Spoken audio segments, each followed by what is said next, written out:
Oi, meu nome é Cauana Mestre. Meu nome é Licene Garcia. E eu sou a Ana Sui. Esse é o nosso podcast sobre o feminino. Aqui você encontra psicanálise, literatura, arte, cinema, temas cotidianos E o que mais estivermos a fim de dizer.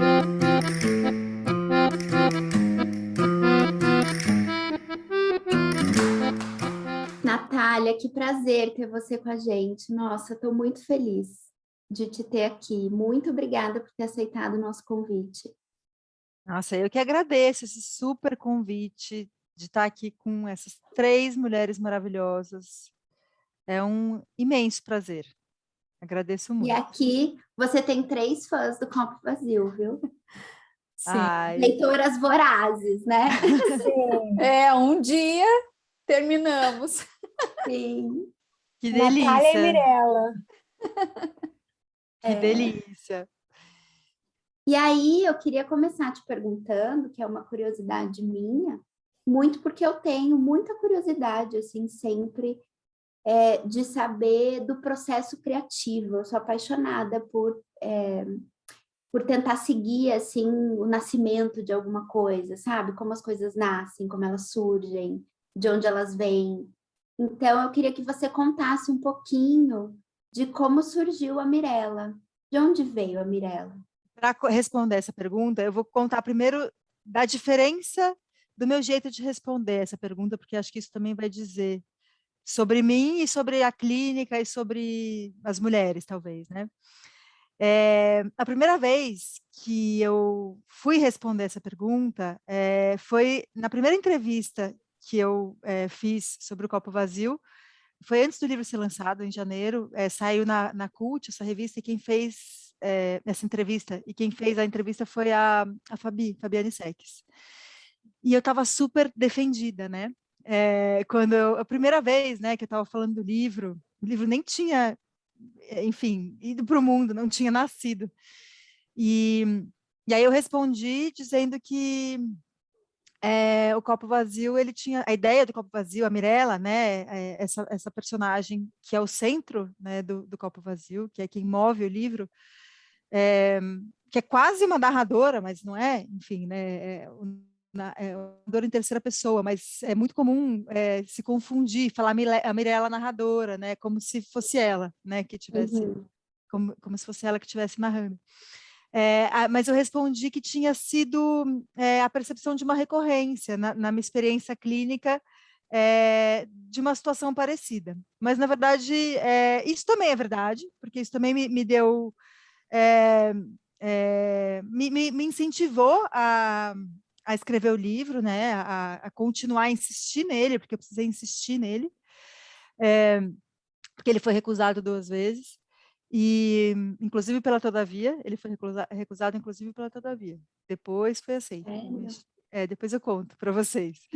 E, na verdade, e eu acho que assim, eu como, não sei se vocês têm esse dilema também, né? Como psicanalistas clínicas, né? E toda essa questão, enfim, de se expor nas redes, eu não queria falar de mim.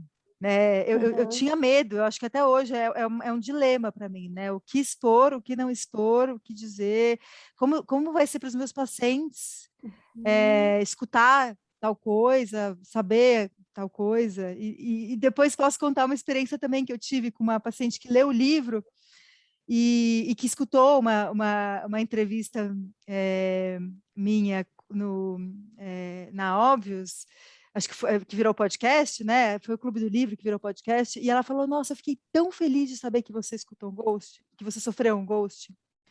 Fiquei tão feliz de saber que você sofreu, porque ela falou, como é que ela falou? Eu sempre, quando a gente está sentada diante do terapeuta, psiquiatra, a gente se sente menos. E foi tão bom te sentir igual. Ela falou isso para mim, sabe? E eu gostei muito de escutar isso dela. Acho que foi bem importante, acho que foi importante, óbvio, né? No processo terapêutico dela. E para mim foi importante também. Enfim, somos pessoas, né? Todos. E eu vou contar, bom, eu estou fazendo um monte de suspense, né? Falando que eu vou contar um monte de coisa, porque só dá para falar uma coisa de cada vez, né? Porque despejava tudo de uma vez aqui, mas a gente tem que organizar o raciocínio. Então, essa história surgiu, a semente dela foi uma experiência que eu vivi, né?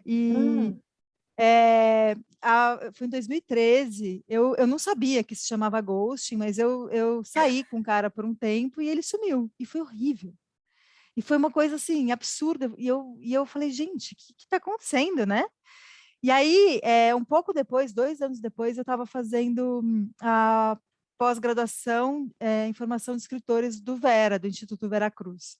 Bom, e aí eu precisava de um projeto, e eu lembro exatamente o instante que eu peguei um dos meus tantos caderninhos com os quais eu ando, na minha bolsa tem, sei lá, uns 3, 4 caderninhos pequenininhos, eu peguei um e comecei a esboçar o que seria, né, o Copo Vazio, o primeiro projeto. E aí eu pensei numa personagem principal que sofreria esse abandono, né, e o nome dela era Ela, não era Mirella, no começo. Era Ela com 2 L's. E aí eu pensei, como eu vou justificar uma personagem se chamar Ela, né? Porque eu queria que ela tivesse um nome que significasse, de alguma forma, as mulheres, né, em geral, mas que isso tivesse uma justificativa. Aí então a irmã dela chamava Eta, porque o pai gostava muito de jazz. Depois eu decidi mudar isso. Eu achei não sei, que não queria mais que fosse. Eu queria que fosse uma mulher, né? Que não fosse. E aí eu mudei os nomes. Só que ficaram resquícios, né? Tanto que Mirella, Marieta, os finais continuam. E eu gostei também desse sentido de Mirella, de olhar para ela, né? E o pai dela, que no livro, logo no começo, né, a gente sabe que ele morreu, ele ainda continua gostando de jazz. Então, eu gosto desses rastros, né, do que o livro já foi no livro, né? Isso mudou, o nome, o pai dela não precisava mais gostar de jazz para justificar o nome dela, o nome da irmã, mas ele continuou gostando. E aí, bom, foi assim, né, que a ideia surgiu. E aí isso foi tomando, assim, é curioso, né? Porque quando a gente começa a escrever, pelo menos o meu processo de escrita ele não é tão controlado, né? Eu até fiz um projeto, né? Eu tinha que entregar um projeto, então era assim, tinha definições de capítulos, o que ter em cada capítulo. Desde o começo, o livro surgiu já com essa estrutura temporal fragmentada. Uma das primeiras ideias foi que o livro começasse no futuro, porque, enfim, como escrever sobre amor hoje, né? Um tema que já foi tão percorrido na história da literatura, e aí eu achei que começar no futuro seria um jeito de tensionar essa narrativa, né? De manter essa tensão. E aí, realmente, aí depois foram entrando outras coisas, né? Além das minhas vivências, né? Foi entrando a ficção, foi entrando, sei lá, nuances, características de amigas minhas, ou mesmo de pacientes, de coisas que eu escutei na clínica, esse labirinto de pensamento, enfim, e coisas completamente inventadas, né? Por exemplo, o Candy Crush com a avó que ela joga, né? E tanto é inventado que depois... É ótimo isso. É Depois maravilhosa essa cena. Foi depois que eu descobri que Candy Crush é um jogo que só se joga sozinho, que não se joga em dupla. O que acho que acrescentou mais uma camada metafórica aí, né? Da Mirella tá achando que está jogando com alguém algo que só se joga sozinho, né? Então, Maravilhoso. eu gosto disso também, de como alguns sentidos eles vão acontecendo sem querer no livro, né? O próprio copo, eu não acho. O nome, o título Copo Vazio, ele veio depois, ele não chamava assim, logo no começo. Só que a cena do Pedro quebrando o copo já existia antes do título. E é algo que dialoga muito, né? Enfim, eu lembro que quando eu fui até perguntar para o André Conte, meu editor, o que ele achava de mudar o título, ele falava, a primeira justificativa dele foi: não, eu acho que dialoga muito bem com aquela cena em que o Pedro está segurando o copo cheio e o copo quebra. Aí eu falei, nossa, eu fiz isso sem querer, sabe? Ou eu já não lembro mais se foi intencional. É quase como se, enfim, como se o livro simplesmente passasse por mim. Claro que tem muita coisa pensada, mas tem muita coisa que acontece. Por exemplo, quando ela sonha com um carro Del Rey e o Pedro era de São João Del Rey, isso foi depois que eu percebi. Falei, nossa, é muito inconsciente trabalhando mesmo, sabe? Parece que Sim, tem total. uma camada racional e tem uma outra que está ali funcionando, que eu acho que é o que dá, que faz o livro pulsar mesmo, assim, sabe? Claro, porque é a vida do personagem, né? É como se você escreve alguém que ganha vida própria dentro da sua escrita, né? Exatamente. E o personagem, ele não aceita algumas coisas. É impressionante. Tipo, não sai, não vai, não vai. Sei lá, escrevendo outras coisas também já aconteceu isso comigo. Enfim, eu quero que aconteça tal coisa e não dá, não acontece. É como se ele dissesse, não, isso não vai acontecer comigo. Como se o personagem tivesse vida própria, assim, sabe? É muito E é por isso que o curioso. livro tem vida própria também, né? Isso. Sim. Então, assim, um pouco da pessoa de quem escreve tem que ficar, digamos, ali meio adormecida, né? Para que o livro possa nascer, mas assim, mas tem muito de você ali e é justamente isso que pode construir a ficção, né? Quer dizer, tem uma verdade sua que pode ser ficcionalizada. Sim, sim, acho que sim. É o encontro disso tudo, né? Na verdade. É um pouco do que eu sou, é um pouco do que eu não sou, né? Acho que essas duas coisas se combinam na escrita. E eu acho que isso, enfim, muito, acho que é muito comum, já escutei em vários lugares, escritores falarem de processos criativos e falar da sensação de que não foi ele que escreveu aquilo, né? Foi, mas também não foi, né? É muito... Disso Eu que acho acaba bonito isso. escapando, né? É. E acho que que aí vai que ser aparece o uma vivo, né? O vivo aparece justamente disso que escapa. Exatamente, do que escapa, a gente não controla. Não sei se já aconteceu com vocês, de estar exatamente na mesma posição, na frente do mesmo computador, escrever um texto e perder o texto e tentar escrever de novo. Não sai igual. Não sai igual. Né? Então, é algo que é assim, a escrita é um acontecimento, né? A gente não controla ela. Acho que a gente faz ela acontecer e a gente deixa ela acontecer, mais do que faz, né? E é um acontecimento de corpo mesmo. Sim. Né? Quer dizer, não é só o pensamento, o cálculo, o raciocínio, né? Tem muito do corpo ali colocado, né? Que se deixa atravessar. E aí, nisso que você está falando agora, eu estou pensando assim, que como para as mulheres pode ser uma chance de tocar algo dessa estrangeira em si mesmo, né? É uma outra escrevendo, uma outra transformando alguma coisa numa coisa que, enfim, nem se sabe o que vai ser e onde vai dar. Sim, nossa, muito, muito. E tanto que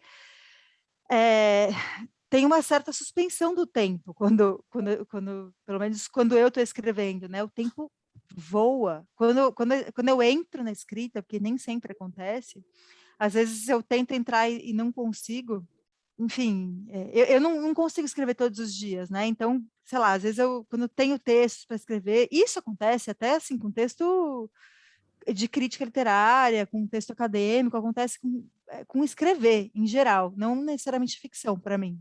Quando eu tô, aí eu junto, sei lá, leio, vou pensando, junto várias anotações e sento, sei lá, por exemplo, um sábado e um domingo para escrever o dia inteiro, que é como eu consigo organizar meu tempo para escrever. E esse sábado e esse domingo, eles voam. Assim, é como se abrisse uma cratera ali, o tempo escoasse, eu entrasse dentro dessa cratera e, enfim, e a escrita acontece desse jeito, sabe? Quase como se, enfim, fosse algo e muito corporal. Eu fico meio eufórica depois, né? Eu fico meio elétrica, assim, meu companheiro percebe, sabe? Acho que algo muda mesmo, sabe? É porque é isso do corpo, né? Isso. E aí você falando, nossa, eu acho incrível isso. Você tem um ritual? Eu tô lembrando tem um trecho da Helena Ferrante no Franto Maglia em que ela diz assim que ela só consegue escrever se ela estiver num lugar muito pequeno, muito apertado, num quartinho minúsculo assim, quase como se ela estivesse se sentindo, né, meio condensada mesmo. Ela só consegue escrever nessas condições. Você tem também um ritual assim? Não, eu acho que as mães talvez tenham que abrir mão dos rituais para escrever quando dá, entendeu? Sim.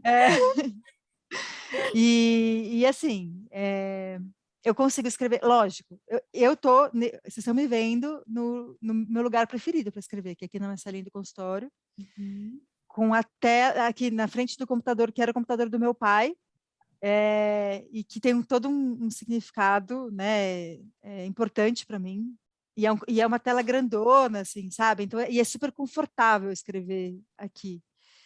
Mas também escrevo no notebook lá em casa, enquanto a Jora está brincando, assim, sabe? Fazendo barulhinho de brincadeira do lado, ou enfim, também na mesa da sala, sabe? Com as crianças, ou enquanto o Éder está cozinhando e as crianças estão brincando, e é quando dá, sabe? Eu acho muito bonito isso que você fala, Natália, porque antes de eu ser mãe também, eu tinha uma série de exigências assim a atender para poder escrever, e que elas foram por água abaixo, porque é uma questão de ou você escreve ou você não escreve, né? E isso tem uma relação com acho que é uma certa invenção de um espaço de solidão que o escritor precisa fazer, e que acho que a maternidade nos ajuda, que é poder estar ali na presença de alguém e inventar um jeito de ficar sozinho para poder escrever, mesmo com alguém ali. Sim. E porque se a gente parar para pensar, e não é à toa, né, que na história da literatura há muito mais escritores homens que mulheres, e as mulheres muitas vezes não são mães, né? É quase como se fossem, de certa forma, incompatíveis, né? Escrita e maternidade. Eu estou falando isso porque, e eu já falei isso em outros lugares, a escrita, e eu acho super importante que se escreva sobre maternidade, porque eu acho que é entrar no cerne dessa questão, que é você escrever a partir de uma incompatibilidade sobre ela, né? Não à toa, enfim, a Helena Ferrante, por exemplo, é magnífico.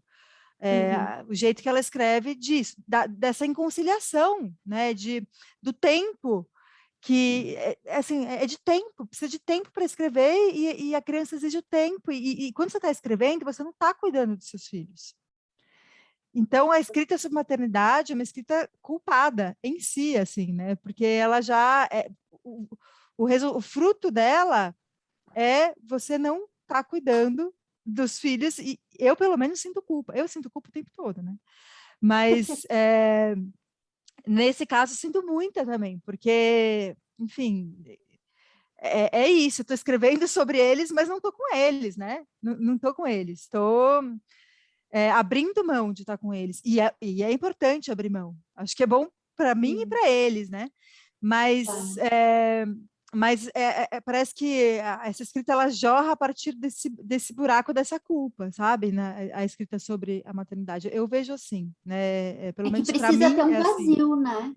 Exatamente. Alguma coisa precisa esvaziar. Eu acho que é isso que me encanta assim nos processos de criação, porque as coisas, claro, não nasce do nada. Vi alguma coisa e me inspirei, escutei algo da clínica e me inspirei, mas só pode nascer algo, né, de uma invenção, de uma criação, se ali tem um vazio fértil. Exatamente, sim. E a maternidade ela nossa, como tem coisa para se dizer sobre isso, né? E eu acho que acho que tem tanta coisa, porque é algo que ficou calado por tanto tempo. Sim, os homens escreviam sobre, né? Enfim, tem cena de parto na Ana Karenina, a Emma Bovary, ela tinha filhos, mas é diferente, né? Quando uma mulher está escrevendo sobre um parto, quando uma mulher está escrevendo sobre ter filhos, enfim, até, por exemplo, o Coetzee, no Elizabeth Costello, tem uma cena, a Elizabeth Costello quer escrever e ela tranca os filhos para fora do quarto onde ela está escrevendo, do escritório, e eles ficam batendo, arranhando na porta para entrar, assim, sabe? Essa cena é muito forte. A voracidade, né, dessa...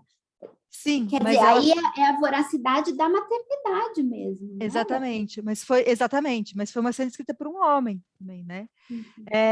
Mas eu acho bom, e eu acho que talvez é quase como se fosse essa profusão de escritas sobre maternidade como se fosse um retorno do recalcado, né? Depois de tantos anos, sem que isso tenha sido dito, né, por nós, mulheres, mães que escrevem, acho que que bom, né, que isso está sendo escrito.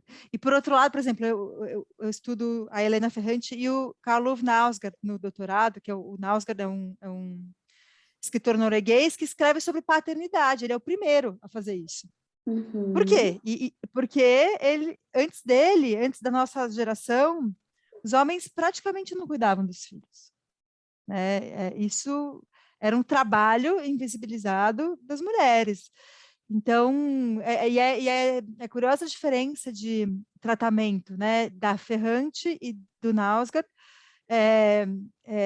com relação a esse tema, né? Ela é quase como se ela escrevesse sobre um assunto feminino e ele escrevesse sobre um assunto universal. Mas, na verdade, sim, exatamente, são universais. É como se ela ambos. fizesse um recorte e ele desse amplitude. Exatamente. Mas não, ambos são Exato, universais. claro, né? sim. São universais e são recortes, né? Os dois. E sabe outra coisa que eu acho muito interessante do copo vazio em relação a essa coisa da maternidade? Porque, como você falou, né, Natália, a história começa no futuro, então Mirella já é mãe, começa com essa cena, né, o livro que ela está ali, né, nesse trabalho de ir ao mercado com a filha, tudo. E não é sobre isso o livro, né? Então, não é sobre a experiência dela com a maternidade, é sobre outro tipo de experiência dela, que é ali onde a filha não sabe quem é aquela mulher, que é a mãe dela. Exatamente. Né? Isso é muito legal mesmo, né? Quantas mulheres há em uma mulher, né? E eu penso até como eu vi a minha mãe, né? Eu vendo minha mãe hoje, minha mãe está numa situação muito específica de saúde, e eu penso como eu a via há alguns anos, ou sei lá, na minha infância inteira, né? Como se a minha mãe fosse, assim, como se ela tivesse que dar a vida inteira dela para mim e para os meus irmãos, né? E exigia isso dela de alguma forma. É o que a gente pede para as mães, né? Pois é. É difícil que a gente não peça isso para as mães. Exatamente. O negócio é que depois de um certo tempo a gente precisa aprender a pedir menos, né? Ou não querer tanto, é disso que se trata, né? Sim. E por isso eu gosto tanto da Ferrante, né? Porque ela fala da relação com os filhos, da relação com as mães, que na verdade é a mesma coisa, né? É a mesma relação dos dois, olhada sob dois ângulos. E essa, enfim, quando a gente é mãe, a gente inevitavelmente pensa muito na nossa relação com a nossa mãe. E aí, porque na gente a gente consegue ou tenta conciliar essas tantas mulheres que nos compõem, e na nossa mãe a gente, enfim, primeiro que a gente não conseguia ver as outras, né? A gente só conseguia ver a nossa mãe. Não consegue, inclusive, ver a mulher que existe na mãe, né? Não consegue. Ontem eu estava dançando na sala, a gente colocou uma música e meu filho, mãe, para de dançar. E meu outro filho mais velho também, mãe, para de dançar. Mãe, você não pode dançar, uma mãe não dança. Não, a mãe dança sim. Uma mulher corpo é esse, dançante? Exatamente. No corpo da minha mãe? Exatamente. Mas é muito interessante isso, né? Quanto tempo, né? Que, enfim, no meu caso foi em análise, a gente descobre, a gente leva para descobrir que nossa mãe é uma mulher, né? Aliás, várias, né? Como você está colocando, Natália, várias mulheres, e uma dessas mulheres é a mãe que a gente tem, né? Mas é só uma dessas mulheres. Só uma, exatamente. E mais do que isso, né? Poder saber que a mãe, que tem um enigma nessa mulher que é a mãe. Quer dizer, não só ela não é só mãe, como a mulher que ela é, a gente também não vai conhecer toda. A gente vai ter fragmentos, recortes, vestígios, né? Coisas que vão construindo meio que um quebra-cabeça, que, enfim, que não vai ter todas as peças, né? Então, tem uma pergunta, e essa cena eu achei, assim, das mais lindas, assim, do Copo Vazio, que é a cena logo no começo, em que a Mirella descreve o olhar que ela tinha para a mãe, né, quando ela era mais jovem. Então, como ela via essa mãe, o que ela estava vendo na mãe. Quer dizer, dessa mãe, a gente só sabe o recorte da Mirella. Isso. Nossa, Né? eu gostei tanto do seu texto, gostei tanto que você pensou essa cena, né? E é uma das cenas que está lá desde o começo mesmo do livro, né? É quase E ela inaugural. traz essa coisa emblemática da relação delas, né? E também disso de um homem que, de alguma forma, inaugura um abandono. Um Sim. homem que vira as costas. Exatamente. Um homem que vai embora, né? Acho que no livro, e isso, de uma certa forma, foi, pelo menos em parte, consciente. Há algumas repetições, né? Alguns indícios, né? Enfim, e esse né, dessa vida sem sentido, né? Uma certa mediocridade da mãe depois que o pai vai embora, né? Uma vida desperdiçada no todo dia, acho que é mais ou menos assim que ela fala. Uma opacidade, né? Isso. E também, por exemplo, quando ela está começando a conversar com o Pedro, ele fala do nome dela, Mirella, e ela conta da tia dela que tinha desaparecido, né? Como se o abandono tivesse sempre rondando, o desaparecimento tivesse sempre rondando o livro, né? Já desde o começo.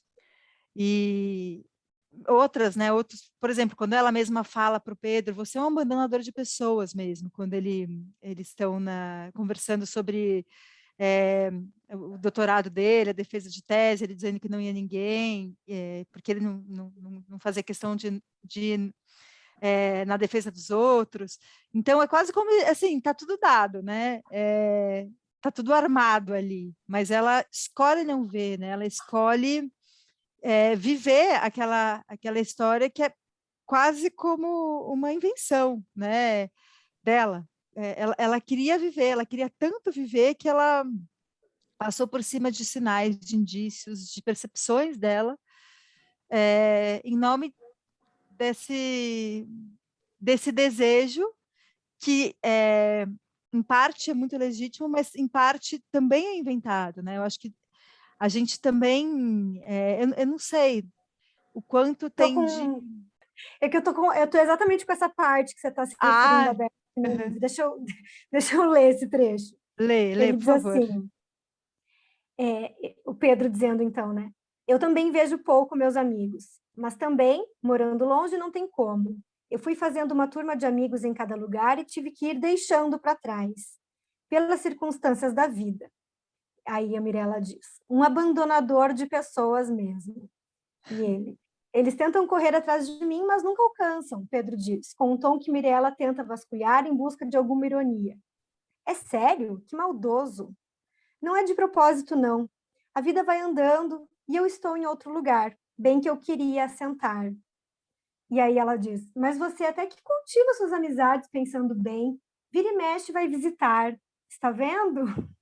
Então, de fato, né? Ela tá Ela tentando, tenta né? salvar. Ela Sim. tenta salvar ele da Salvar imagem o que tempo ele todo. mesmo está oferecendo para ela. Ela não quer que ele seja a pessoa que ele mostra que ele é. Sim.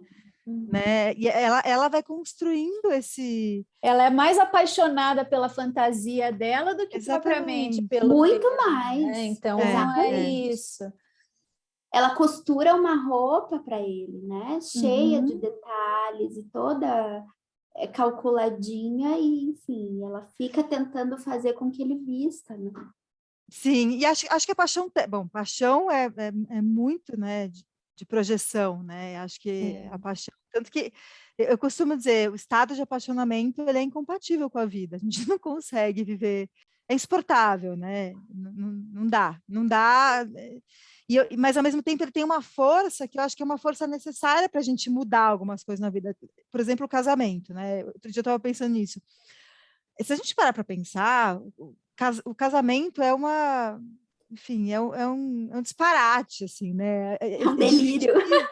Delírio, uma loucura, dividir a vida com alguém, assim, conhecer uma pessoa tão de perto, dividir tantos hábitos, é muito, gente, é um desafio imenso, é um desafio cotidiano imenso, né? É quase como se, para se propor a isso, a gente precisasse dessa avalanche que é a paixão, né? Desse algo que, enfim, Você tem que estar meio mobiliza doido, né, para tanto. topar isso. Exatamente, exatamente. Ninguém casa em sua consciência. Não casa não. Porque é isso, né? Então, assim, não é descartar as fantasias. Agora, o que a Mirella experimenta é ver uma fantasia ruim, quase como assim, na ordem ali do real mesmo, né? Quer dizer, não tem, enfim, ela não tem nem tempo para fazer uma elaboração, para ir desconstruindo algo dessa fantasia. É só em retrospectiva, e por isso o tempo que você usa. Por isso que eu fico me Isso, perguntando até que ponto Pedro abandona ela, ou a leitura que ela faz da partida dele é de abandono, de um homem que abandona uma mulher. Porque, né, tomando por essa via dessa fantasia que ela construiu, seria uma fantasia que um homem ia abandonar ela no final. E ele ir embora não necessariamente precisa ser um abandono, mas a leitura, de acordo com isso que ela já tinha construído, né, toda essa tela que ela construiu, ia acabar num abandono. Porque na verdade ele some, fato, ele desaparece. Sim. Mas é isso, né? Mas assim, a gente está nomeando como abandono também. Quem lê, né? Assim, a gente faz essa nomeação. E para abandonar, a pessoa tinha que ter estado, né? Será que ele chegou a estar? Exatamente. Né? Talvez sim. Algumas pessoas falam, não, mas ele chamou ela para viajar, ele chamou ela para conhecer a avó dele em Minas. Ele fez esse convite, tinha espaço para esse convite. Isso foi feito, isso foi dito. Mas, ao mesmo tempo, também tinha todos os indícios. Acho que ficou ambivalente mesmo. Né? E acho que cada hora é uma coisa. E assim como, enfim, a vida também é assim, né? Acho que a literatura, ela tem esse potencial de manter complexo o que a gente tende ou precisa simplificar na vida simplesmente por não suportar de outro jeito. E talvez a Mirella faça isso também, tente fazer isso, né? Mas, enfim, esse fantasma que o Pedro se tornou, não deixe, né? Ela simplificar nenhum dos dois lados, né? Nem estando com ele, né? Vivendo essa ilusão do feliz para sempre, nem não estando, e, enfim, rotulando ele completamente como um vilão, um cara que vai embora, e, enfim, e que alguém que seria, enfim, estereotipadamente do mal. Não, acho que nenhum dos dois cabe em nenhum desses lugares, né? Sim. Definitivamente. Isso acho que essa é justamente a riqueza, né, do texto, porque dá complexidade. Se a gente fica nesse lugar de bom ou mal, enfim, aí a gente perde muita coisa, né? Perde um universo, assim. Exatamente. Mas aí, o que eu acho que é importante, né, é que a Mirella, ela levanta uma questão que qual é a fronteira entre o que o outro faz, porque, sim, ele foi sacana, ele desapareceu, pô, dá uma satisfação, né? Diz alguma coisa, enfim, e depois ele volta e faz umas... Ai, óbvio que a gente fica com raiva, né? Não tem como não Você vai oscilando entre raiva dos dois, né? Eu adorei a pergunta que a Ana fez no Instagram dela, de quem que você sentiu raiva, além do copo vazio, da Mirella ou do Pedro? Exato. Você vai alternando. Sim. Mas, assim, qual é a fronteira entre, né, o que o outro faz e, enfim, a posição perpetuada que a gente toma? Porque, às vezes, é isso, a gente se cristaliza aí. Exatamente. Então, poder fazer essa mudança, né, numa dessa, por exemplo, estou pensando, por exemplo, num processo de análise. Que o outro tenha assumido não quer dizer que eu tenha sido abandonado. Exatamente. Né? Poder fazer essa diferença, eu acho que é muito importante. Tem o trecho na carta, né, que ela escreve para o Pedro, que eu acho que é muito bonito, assim, que ela fala assim, que todos têm o direito de desistir a qualquer hora, todos podem retirar suas promessas, mas isso é diferente de fingir que elas não foram feitas. Eu acho que tem um pouco disso, assim, né? Do Sim, mas acho que conversando com o que você tinha falado, Liciane,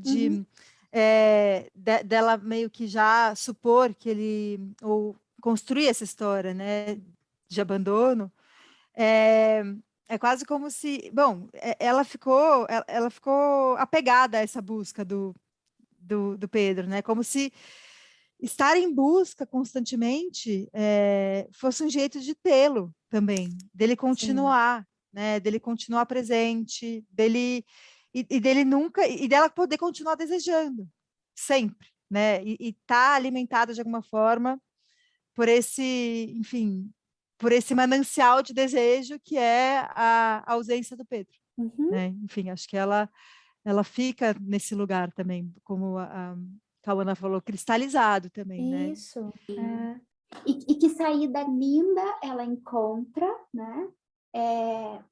Para fazer um contorno dessa ausência, porque quando ela escreve a carta, ela consegue entender que, enfim, ela não vai preencher o espaço que ele deixou. Né? Esse vazio vai ser sempre um vazio.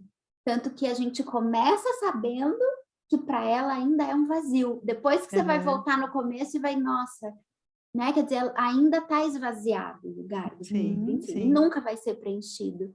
Mas com a carta ela contorna isso, né? Ela faz um contorno, ela faz uma borda nisso que ficou tão descampado ali, né? É uma saída lindíssima a carta que ela escreve. Sim. Ai, que bom. Sabia que essa quarta quase saiu? Eu que fiz questão de deixar, eu não queria tirar. Nossa, a carta é uma carta. Meu Deus, eu pensei, não dá para pensar. Meu Deus, não dá para pensar esse livro sem a carta, exatamente. Não. Pois é que tinha outra, sabia? Tinha várias outras cartas, e aí tirei, eu não lembro se foi na edição, acho que não foi na edição final, mas acho que foi uma das conversas que eu tive com a minha grande amiga Giovanna Madalosso, que leu, sei lá, umas 3 vezes o livro ao longo do processo, e tinha várias cartas, ela falou, as cartas têm que sair. Aí ok, essa com dor eu consigo abrir mão, dessa aqui com dor eu consigo abrir mão, essa aqui eu não posso tirar porque ela tem um sentido aqui, que é quando aparece a foto do Pedro que lembrava o Pedro criança, e eu queria que a imagem do Pedro criança tivesse, por uma questão narrativa mesmo, né, que dialoga com o final. E essa eu falei, não, essa eu não consigo abrir mão. Essa eu não tiro. Como é que a gente consegue? Como é que a gente consegue essa que saiu? Eu posso mandar para vocês. Uma das que saiu, a Tami publicou no blog dela, depois eu mando para vocês. Ai, manda. E mas tem outras também, se vocês quiserem eu mando. Nossa, gente, para onde? Né? E aí a gente pode escrever uma carta para o Pedro também, né? Pode, super pode. E para a Mirella também, né? Para quem quiser, pode. Até porque a gente não sabe se a Mirella mandou a carta, se o Pedro recebeu, se ele leu, a gente não sabe. E acho que essa informação, ela realmente não é importante, né? Não, acho que o que importa... importa... e você sabe, quando eu li a carta, eu fiquei pensando no Lacan, né? Quando ele fala que uma carta sempre chega ao seu destino. Então, assim, não sei se era para o Pedro. Eu acho que justamente era para esse vazio que ela precisava escrever. E ela faz isso, né? Numa atitude assim, muito corajosa, muito feminina e muito corajosa, né? Isso que eu acho assim, nossa, lindíssimo. Ai, que lindo isso do Lacan, né? Sim. Lindo isso. Essa imagem que você fala, né, Cal, dela escrever uma carta para o próprio vazio, porque acho que é isso que eu fiquei pensando assim ao longo do livro, né? Que vazio será que é esse que o Pedro presentifica, mas não é ele, né? Exatamente. Não. E acho que ela vai elaborando isso, e isso que vai dando raiva, né, nos leitores, que a gente vai se identificando com ela e falando, pelo amor de Deus, guria, saia dessa, chega, né? Não tem nenhuma amiga ali para fazer uma intervenção, sabe? Gente, mas tem, mas não adianta. Ela está tão decidida nisso que não tem palavras, não, né, que dê conta. Mas a nossa própria raiva da Mirella, lendo, que no comecinho eu comecei ali, né, muito pela vibe dela e comecei odiando o Pedro. Mas rapidamente falava, gente, não vai dar nada aí, né? Sai dessa, guria, fica com raiva dela. E que essa raiva, né, que justamente vai dizendo do desespero que a gente fica de entender do que ela está falando. Né? De supor que entende, pelo menos, o que ela está dizendo, se identificar com isso, né?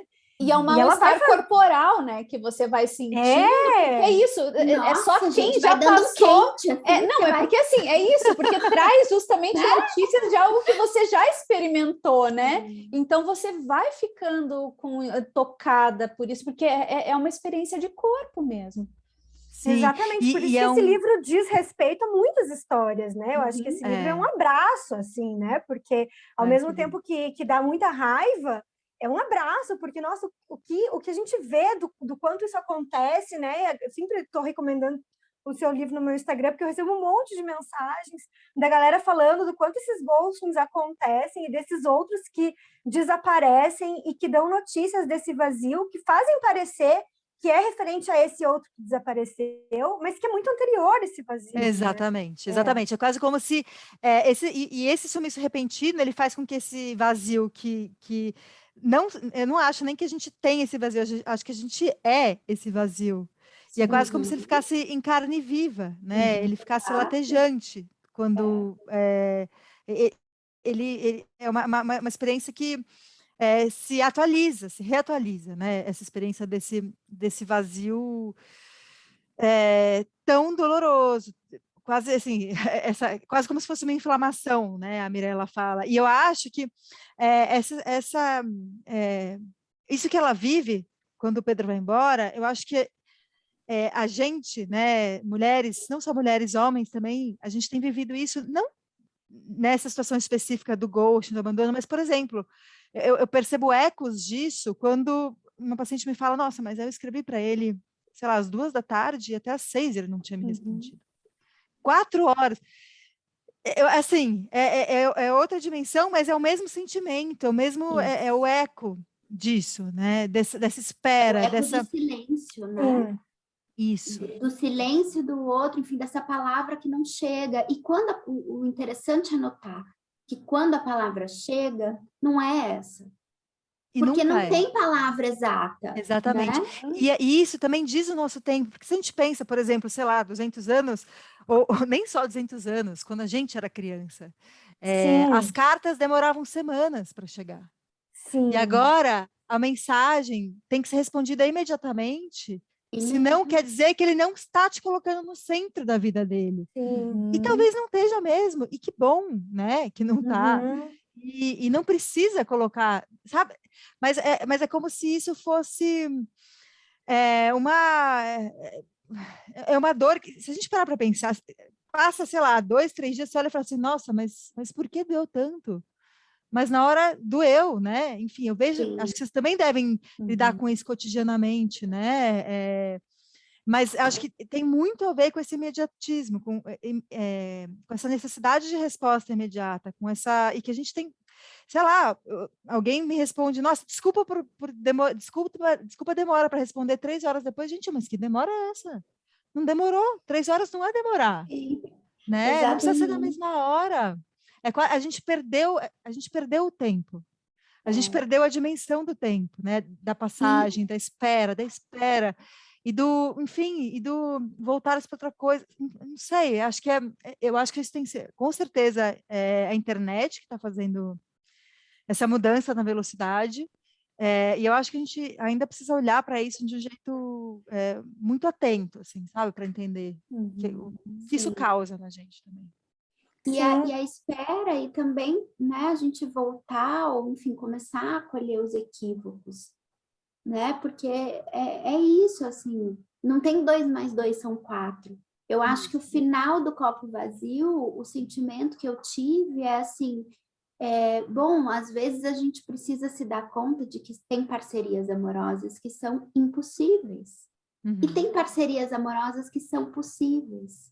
Sim. E aí tá a beleza, né? Porque no campo do possível, não é que a coisa vai ser chata, não vai ter emoção, não, mas vai ser possível, gente. Se a gente ficar querendo fazer do impossível possível, vai ser a vida aí, né? Sim. E tem a coisa do tempo também, né? Que acho que a gente vai ficando com raiva da Mirella porque a gente quer que ela que ela pare com isso, para fazer a gente parar de sentir isso também, que diz respeito a esse vazio, não um vazio fértil, mas esse vazio de desamparo que a gente tem experimentado cada vez mais rapidamente, né? Porque assim, não é como se ela tivesse melancolizado e gasto 3 décadas nisso. É um tempo, não é um grande tempo que ela leva para elaborar isso. E ela elabora alguma coisa, vai experimentar uma outra situação, e etc e tal, mas a sensação que dá quando a gente lê é de que a coisa passou dos limites, né? De que foi demais, né? De que ninguém vai aguentar essa menina. Mas aí tem uma pergunta, será que ela teria conseguido elaborar se ela não tivesse ido até esse ponto? Não dá para saber. Não sabemos. Esse é o caminho da Mirella, né? Enquanto a gente também não quer se livrar da voracidade do sofrimento, enfim, mas às vezes ele vem com essa voracidade. Sim. E a única coisa que a gente pode fazer é atravessar. E atravessar dói, né? Não tem como se livrar e também, Cauana, porque o desejo, ele diz de uma desmedida mesmo, né? O desejo, ele não tem medida, ele é a desmedida, né? Então, ele, de alguma forma, ele sempre é excessivo. Né?